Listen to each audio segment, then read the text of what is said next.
Le Sechet Baba Kama, traité Baba Kama, Daf Kavdalet, feuille numéro 24. Nous sommes à la feuille 23, la dernière ligne. Rabbi Meir Maïtama. Et Rabbi Meir, quelle est la raison pour laquelle il dit que on n'a pas besoin que ce soit 3 jours différents? Détania, parce qu'il y a une braïta qui dit, Amar Rabbi Meir a dit, si déjà lorsqu'il a espacé ses encornements à 3 jours différents d'affilée, il est passible, qui règne les gechotav kol sheken. Si les encornements étaient plus rapprochés, à plus forte raison. Amroulé, ils ont dit, Zavatochiach, la femme qui a des écoulements hors de sa période de règle, est une contre-preuve. Sherichaka riotea temea, parce que si les écoulements étaient espacés, 3 jours différents, d'affilée, alors elle a la grande impureté. Kirva riotea teora. Alors que si ces écoulements étaient plus rapprochés, donc pas sur 3 jours d'affilée, elle reste pure concernant la grande impureté. Amalahen, il leur a dit, Aré Omer, voilà qu'il est dit dans le Lévitique, Bezotietum ato bezovo, et ceci sera son impureté à lui par son écoulement. Tala katu betazav beriot. On voit donc que la Torah, pour l'homme, elle a fait dépendre les impuretés par rapport aux écoulements. Betazava beyamim. Alors que pour la femme, elle a fait dépendre des jours. Et la Gemara demande, Mimai de haïvezot le miaoute zava, qui te dit que ce mot et ceci est venu pour exclure la femme, mireyot, concernant les écoulements. Et malmiaoute zav miyamim, peut-être c'est venu pour exclure l'homme, concernant les jours. Amakra vazav et zovo la zachar et la nekeva. Non, parce que le verset dit ailleurs dans le Lévitique, et celui qui a eu un écoulement pour l'homme ou la femme. Donc il y a ici une juxtaposition entre l'homme et la femme. Pour nous dire que, de la même manière que la femme est impure lorsque c'est 3 jours d'affilée, les écoulements, l'homme aussi, c'est à 3 jours d'affilée. Mais alors on avait qu'à également faire la juxtaposition entre la femme et l'homme, en disant Mazacha beriot afne keva beriot, que de la même manière que pour l'homme, il suffit de 3 écoulements, même si c'est pas 3 jours d'affilée, la femme aussi, 3 écoulements, même si c'est pas 3 jours d'affilée. Et l'Agma dit Amiaet rachamana vezot. Non, parce que la Torah a exclu en disant et ceci. Au Maraït, qui te dit que c'est ainsi qu'il faut faire l'exclusion. C'est logique de dire que puisque le verset parle d'écoulement, on exclut par rapport aux écoulements. C'est pas logique de dire que si on parle d'écoulement, on vient exclure concernant les jours. Tanou Rabanan, nos sages ont enseigné dans une braïta, qu'est-ce qu'on appelle le taureau qui a été averti? C'est celui pour lequel on a témoigné 3 jours de suite qu'il a encorné. Et celui qui n'est pas averti, c'est lorsque les enfants jouent avec lui, et il n'encorne pas. Ça c'est la vie de Rabbi Yossi. Rabbi Shimon Omer, Rabbi Shimon dit, celui qui est averti, c'est celui sur lequel il y a eu par 3 fois témoignage qu'il a encorné, et on a parlé de 3 jours que pour qu'il revienne à son statut de non-averti. Rav Nachman dit au nom de Ravada Barava, on suit l'avis de Rabbi Yehuda concernant le titre d'être averti, chez Rabbi Yossé modelo, parce que Rabbi Yossé est d'accord avec lui. Ve'alacha ke Rabbi Meir betam, et ensuite l'avis de Rabbi Meir pour le statut d'être non averti, chez Rabbi Yossé modelo, puisque Rabbi Yossé le suit.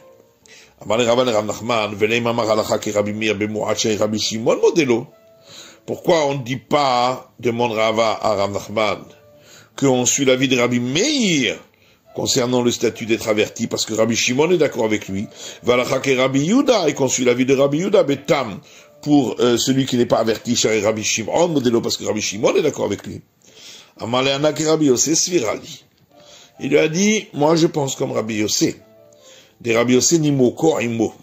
Parce que Rabbi Yossé, toujours, il avait des bonnes explications avec lui. Bah, il y a on s'est posé une question. Yamim de Katani, le Yaoudé Torah ou le Yaoudé Gavra? Quand on a parlé de 3 jours, est-ce que c'est pour avertir le taureau ou pour avertir l'homme? Le Manaf Kamina, qu'est-ce que ça change? Dans toute attaquité, c'est Hadé Bechad Yoma. Si le taureau a effectivement encore né 3 jours différents d'affilée, mais les témoins sont tous venus le même jour. Il y a marqué Yehoudé Torah. Si tu dis c'est pour montrer que le taureau est averti, ben, il est averti puisque par 3 fois il a donc encore né 3 jours d'affilée. Mais si tu dis que c'est pour avertir le propriétaire, l'homme yared, il n'est pas considéré comme averti. Mais Marama Ashtaou de Kamesa Hadoubi, parce qu'il se dit oui, c'est que maintenant que on témoigne contre moi, et donc on ne le considérait pas comme averti. Tachema, alors moi dit viens écoute, un taureau ne devient averti, que si on a témoigné à son sujet devant les propriétaires, ou bifne beddin et devant le tribunal rabbinique. Si on a témoigné sur lui devant le tribunal rabbinique mais pas devant les propriétaires, ou devant les propriétaires mais pas devant le tribunal rabbinique, et non il ne devient pas averti, jusqu'à ce qu'on ait averti sur lui devant le tribunal rabbinique et devant les propriétaires. Si 2 témoins sont venus témoigner pour le premier encornement, 2 autres pour le second et 2 autres pour le troisième. Avec un shalosh idiot, il y a donc 3 témoignages, mais c'est considéré comme un seul témoignage concernant le fait d'être réfuté. Si le premier groupe a été réfuté, avec un shté idiot, il ne reste plus que 2 groupes de témoins. Vehu Patour, lui est donc dispensé de payer la totalité du dégât.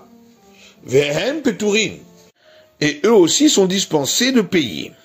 Nimtset Kachnia Zomemet. Si le second groupe a été réfuté, avec un Haïdoutachat, il ne reste plus qu'un groupe de témoins qui n'a pas été réfuté. Vehu Patour, lui est dispensé de payer la totalité du dégât. Vehen Petourin, et les témoins réfutés aussi sont dispensés. Nimtset Kachlishi Zomemet. Si le troisième groupe a été également réfuté, Kulan Chayavin, tous sont condamnés. Valzenema, et c'est là-dessus qu'il est dit, dans le verset dans Deutéronome, et vous lui ferez comme il a pensé faire, donc concernant les témoins réfutés. Et l'Agmar a dit, si tu dis que les 3 jours, c'est pour que le taureau soit considéré comme averti, mais pour avertir l'homme, il suffit que les témoins viennent le même jour, Shapir, alors on comprend bien que puisqu'ils sont venus le même jour, forcément ils savaient que les autres témoins aussi viennent, et donc ils voulaient le rendre passible, même les premiers témoins, de payer la totalité du dégât. Et là, il y a marre des Gavra.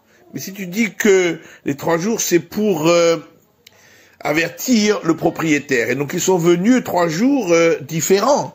Les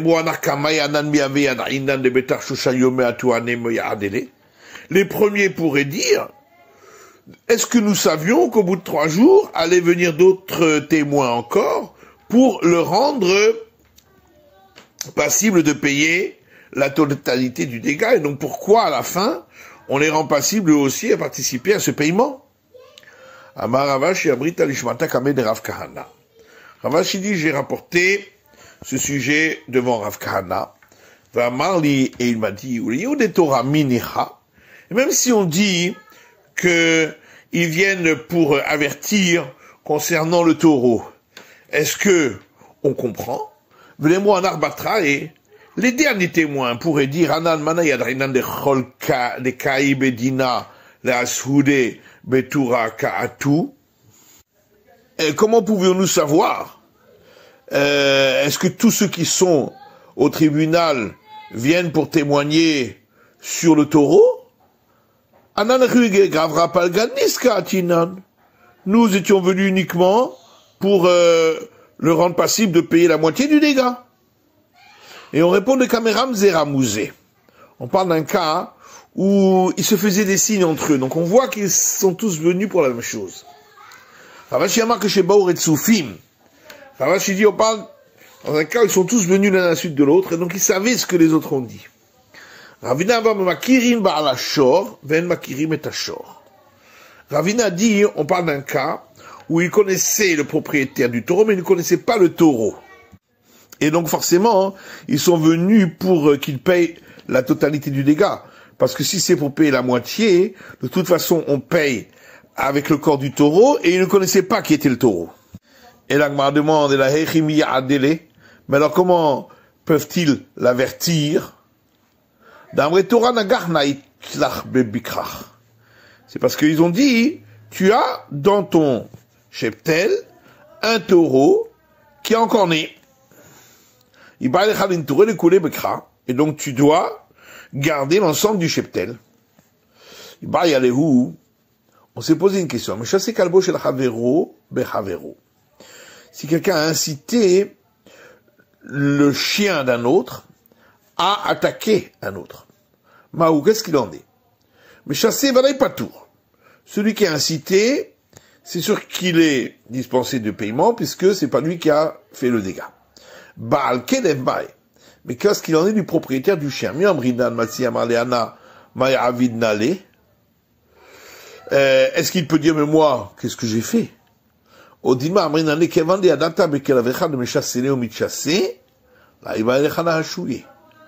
bien peut-être peut-on lui dire, puisque tu sais que ton chien, lorsqu'on l'incite, il attaque, tu aurais pas dû le garder ainsi. Amarabizera attache pas. Amarabizera dit, viens, écoute. Le tam, on a dit que le taureau a un statut de non averti. Lorsque les enfants jouent avec lui, et il n'encorne pas. Alors si il avait encorné, on serait passible de payer. Et alors bien que les enfants l'ont provoqué, est-ce qu'il est écrit que s'il a encorné, il doit payer? Peut-être ça veut dire s'il a encorné, il n'est donc pas considéré comme un non-averti, ou mais pour cet encornement, il n'a pas l'obligation de payer. Tâche pas, l'Agmar dit, viens, écoute. Une braïta qui dit, si quelqu'un a incité un chien à attaquer un autre, ou s'il a incité un serpent à attaquer, pas tour, il est dispensé du paiement. Il n'a pas de tour, mais chasser, n'est-ce pas? Ça veut dire que c'est celui qui a incité qui est dispensé. Mais le propriétaire du chien doit payer. Non, ça veut dire que même celui qui a incité aussi, il est dispensé. Mais, la plus forte raison, c'est le propriétaire du chien. Rava dit, si tu réponds que si il incite le chien d'un autre contre une autre personne, il doit payer. Mais si c'est lui-même qui a incité le chien à l'attaquer à lui-même, dans ce cas-là, le propriétaire du chien ne doit pas payer. Parce que toute personne qui fait quelque chose qui n'est pas normal, et vient un autre et l'attaque de manière anormale, il est dispensé.